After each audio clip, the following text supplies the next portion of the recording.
Thank you very much for this introduction and for the opportunity to speak here today about the posthumous testimony for Dr. Leo Kroes, the restoration of the seemingly lost biography of a physician victim of the Holocaust. I'm presenting a collaboration with Anna van Villiers and Bill Seidelman, our chairman here. This is the story of a journey that began more than 30 years ago when Professor Seidelman, at that time during the sabbatical, studied the licensing of physician refugees from Nazi Germany. He was interested in practices not only in his then homeland Canada, but also in British Palestine. And there he came onto a document in the Israeli State Archives in Jerusalem that would worry him for many years to come. This document was in a file on the cancellation of licenses of medical practitioners, and it was written on 29th October 1940 by the Director of Medical Services at the Department of Health in Palestine to the Chief Secretary of Government Offices with the subject of the cancellation of license for Dr. Leo Kroes. He wrote, Dr. Kroes applied for a license to practice medicine in Palestine in November 1935. He was granted the license on December 12, 1935, but could not collect it, as he had in the meantime left the country for Germany, having stayed in Palestine for less than a month.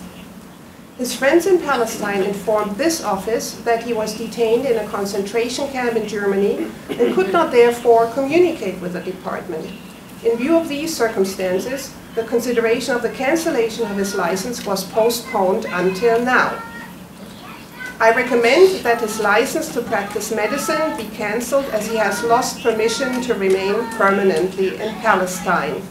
After a lot of interdepartmental interrogation and discussion, the Solicitor General of Palestine finally decided that the license was not to be cancelled. However, there was no further information on Dr. Leo Kroes in these files, and the question remained, who was Dr. Kroes and what happened to him?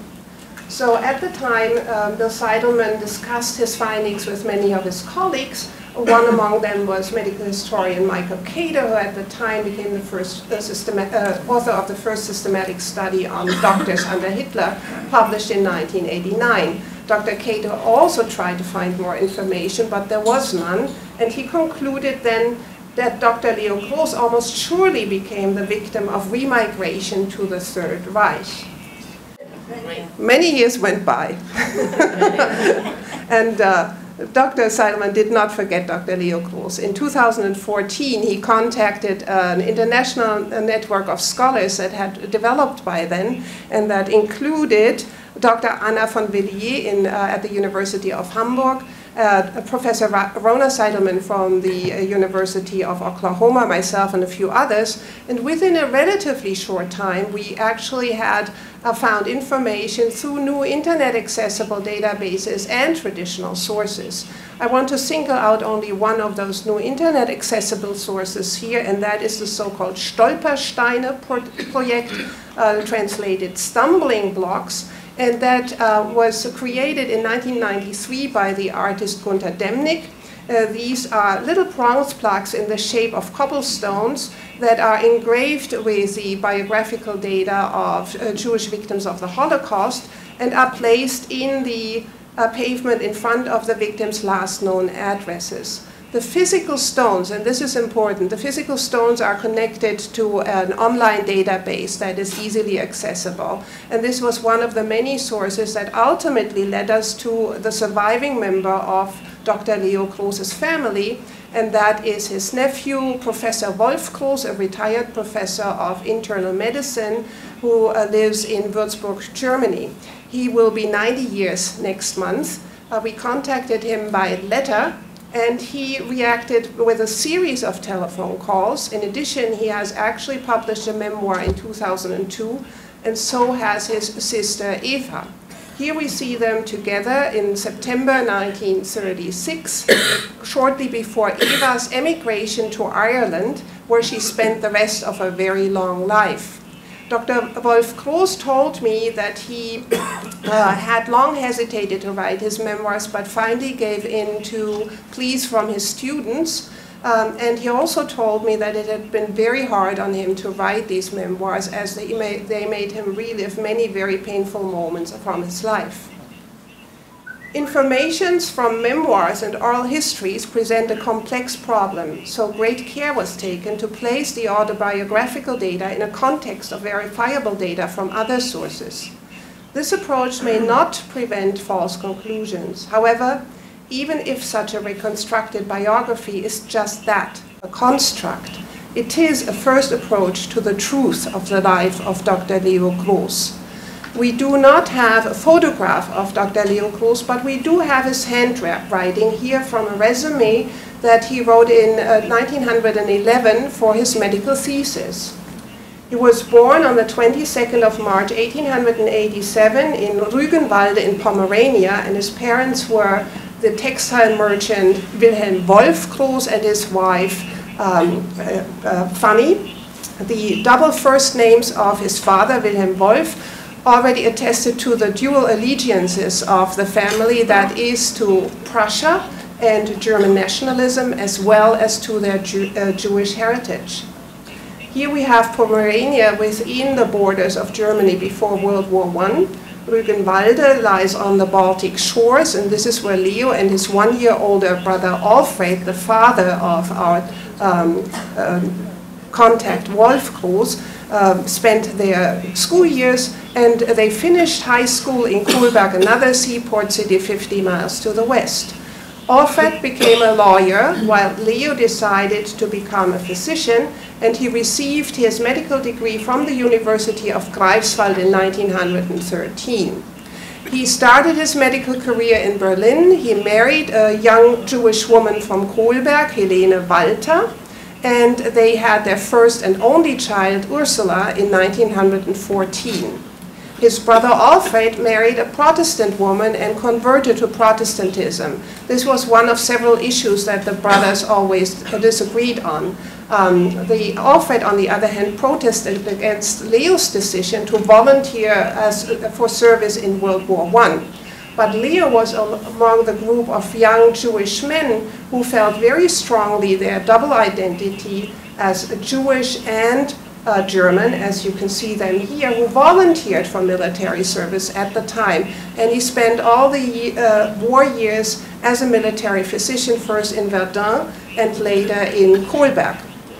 The end of World War I sees both brothers in Kohlberg, where they settled and opened up their professional practices. Leo was a family physician. Kohlberg was probably the first city where Jews settled in Pomerania. It was a traditional military and seaport city, and during the 19th century had established itself as a seaside resort and rehabilitation spa. By 1910, the majority of the visitors there were Jewish, many of them well-to-do people from Eastern Europe. There were many languages heard in the streets. Apart from German and Yiddish, there was Polish and Russian. And Wolf Gross remembers very distinctly the military presence in town by the military marching band that he enjoyed so much, the music contributing to the bustling atmosphere of a seaside resort. The mother Fanny joined the brothers in early 1920s and opened up a guest house and ran a ritual kitchen there. There were other family members in the area, and Leo and his family thrived. We see here the location of his medical practice at the Kaiserplatz in the center of Kohlberg, or the Emperor's Place, a leafy urban space with a fountain and tall, beautiful buildings around it. Leo Gross had no trouble establishing his practice because he had good relations from his military time, and his practice thrived. Wolf Gross remembers that he was one of the greatly respected citizens in Kohlberg. By the 19th,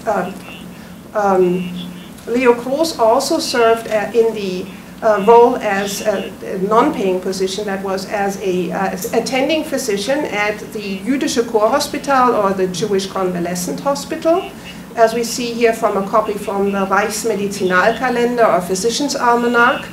This Jewish Convalescent Hospital was a charitable foundation created by the Jewish community in Kohlberg and Berlin expressly serving the indigent. It was founded in 1874 and served, especially during the summer months, many malnourished children from Berlin. He also was a very religious man. He joined the synagogue in Baustraße 28, and there he served as the president of the Jewish Literary Association as well as president of the Zentralverein, which already tells us again a little bit about his political opinions, because the Zentralverein had been founded in 1893 as an association of German citizens of Jewish faith, expressly to combat rising anti-Semitism in Germany, and it promoted the emancipation of Jews as German citizens equal to all other Germans. The 1930s saw the brothers firmly established in the community of Kohlberg. They would have enjoyed walks on the seaside promenade and swims in the Baltic Sea. We do not know how much of the political upheaval and anti-Semitism of the 1920s affected these families. Many of the Jewish citizens who had served their quote-unquote patriotic duty during World War I expected to be fully integrated into the German people. However, after the war, they found themselves to be among those blamed for the loss of the war. The many visitors to the seaside resorts like Kohlberg, and we know that specifically for Kohlberg, brought with them the political strife and dissent. Their political opinions were advertised with hotly embattled flags that were raised over the beach, the sand castles on the beach. And the Jewish visitors and inhabitants of Kohlberg were confronted with the anti-Semitic parades by anti-Semitic committees that were created among the visitors and by bloody brawls in the streets. This all started in the early 1920s, right after the First World War, so long before the ascent of the Nazis to power in 1933. In 1933, the systematic persecution of Dr. Leo Gross unfolded in various stages. Wolf Gross distinctly remembers banners with anti-Semitic slogans going up in the streets of Kohlberg, like the one that you see here, "Jews not welcome here." And even though he was only 7 years old at the time, he does remember the April 1 boycott of 1933. He remembers the SA and SS guards placed in front of his father's lawyer's practice, also in front of his uncle's practice. Also the SS turning patients actively away from his uncle's practice. From then on, Dr. Leo Gross's practice started to diminish, even though he had many patients who tried to stay loyal to him, and even though it was possible for him to keep his panel insurance practice because of an exemption clause in the law for World War I veterans. By September 1935, all exemptions came to an end with the establishment of the Nuremberg race laws, and Dr. Leo Gross lost his panel practice. By that time, at the very latest, he realized that he had to look into emigration. Even the Zentralverein started promoting emigration to Palestine at that point. And he visited, as we heard before, he visited Palestine in November 1935 and applied here for a medical license, only to return with the impression that the climate here would be detrimental to his daughter Ursula's health, who had by then developed tuberculosis and spent much of her time in Swiss lung hospitals. So he looked into other emigration options and started negotiations into obtaining a contract as a physician for the US military in the Philippines. The situation worsened in 1938 with the annexation of Austria and the revocation of medical licenses from all Jewish physicians.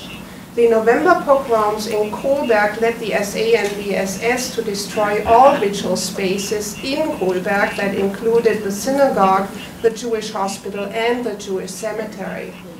Leo and his brother Gross were among 6,000 Jewish men from the German northeast that were taken to the concentration camp Sachsenhausen, where they were kept for several weeks. they were forced to do military exercises and senseless labor, and were only released after having signed a statement that liberty was contingent on emigration and silence about their camp experience. Leo then intensified his emigration options. He was indeed able to obtain a contract to go to the Philippines. However, the beginning of the war ended these attempts, and they were completely rendered futile. So he and his family found themselves trapped by the end of 1939 in Germany. Then he looked for options to basically vanish in the crowd of a larger city.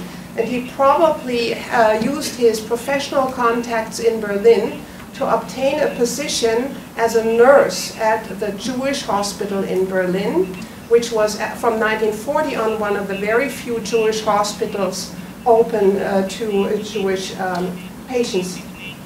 So he and his wife moved to Berlin in early 1941. However, by October 1941, the first transports of Jewish citizens towards the eastern ghettos started, and the Jewish hospital provided each of these transports with a medical team. The medical team shared the fate of those transported. And it was not much later that Dr. Kroos wrote to his brother a letter of farewell telling him that he was going to accompany a train in November 1941 to the eastern regions of the Reich. What we do know, Wolf actually had the impression from that letter that his uncle hoped that he would be able to establish a practice as a physician again in the area where they would be resettled, because they had been told they would be resettled. So what we know for a fact is that Dr. Leo Kroos was on a train with 1,006 Jews that left Berlin on 17th November 1941, ostensibly for resettlement in the Kovno ghetto in Lithuania. However, they were met at the train station by Lithuanian and German soldiers. They were marched to this place, Fort 9, which is part of the Kovno fortress. It was a prison and execution site. Behind these walls waited large open pits for these travelers. Under the pretense of mourning exercises, they were marched in groups of 80 to 100 to these open pits and shot with a concealed machine gun. Leo Kroos was among 3,000 people who were murdered in Fort 9 on 25th of November 1941. His wife Helene was probably among these 3,000. Their daughter, Ursula, never learned about her parents' fate. She had, from May 1940 on, resided in a tuberculosis hospital in Nordbach in Bad Schwarz in the Black Forest in Germany. This was a tuberculosis hospital for Jewish women, a charitable foundation by the Rothschild family under Jewish Orthodox management, and by that time the only hospital in Germany that served tuberculosis patients. The deportations in southwest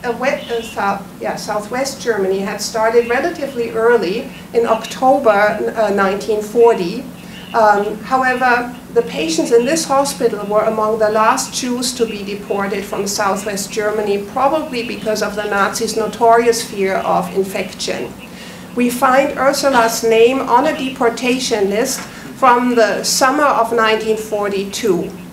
We know for a fact that she, her fellow patients, and the Jewish staff from the hospital were on a transport that left Karlsruhe on the 29th of September 1942, stopped in Darmstadt, and then left with 900 people aboard to the eastern regions of the Reich.